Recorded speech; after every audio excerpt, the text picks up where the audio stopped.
A major winter storm continues to create hazardous weather conditions in Oklahoma. I'm Dave Morris with News OK, and I'm joined on the phone by Bryan Painter, who's perhaps in the safest place in Oklahoma. Bryan is live blogging and chatting on News OK from the State Emergency Operations Center in Oklahoma City. Bryan, thanks for your time, and tell us about what goes on there. Dave, we're in what's called the bunker. It's basically just north of the Capitol. It's about 25 feet below the ground. It's state emergency management's here, but also in kind of what they call the bullpen area.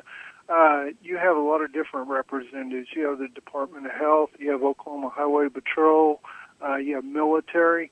And so all these resources come together in kind of a one-stop type deal.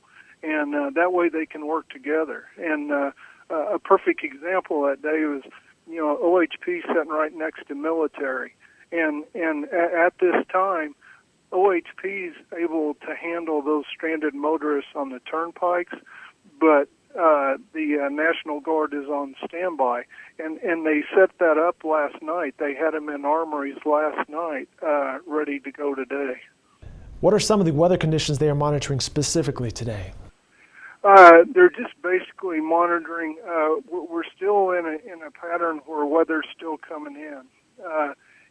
I was hearing earlier that by noon, the snow and all may end in Oklahoma City, but right now, we just had another band come through, and so they're looking at the snow totals. They're looking at the wind. And one thing they're definitely looking at is the temperatures, because we have very dangerous wind chills. Right here in the metro, we have wind chills 16 below zero.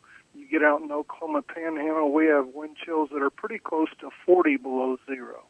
And so, they're watching all these different factors. And, I talked with Albert Ashwood earlier, State Emergency Management Director, and he said, you look at resources, where they're at, do they need to go somewhere else? He said, they're not doing this yet, but if it appears we're not going to have many outages here, they may move some generators more to the east, northeast, either in Oklahoma or to our neighboring states.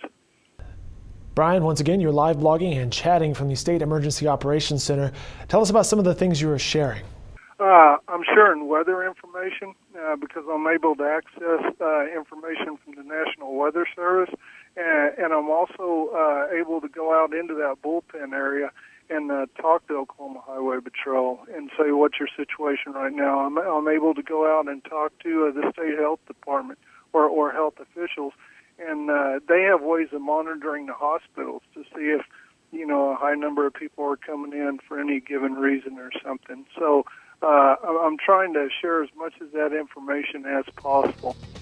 Bryan Painter, thanks for your time. You can read his updates online at newsok.com. He'll be blogging all day long.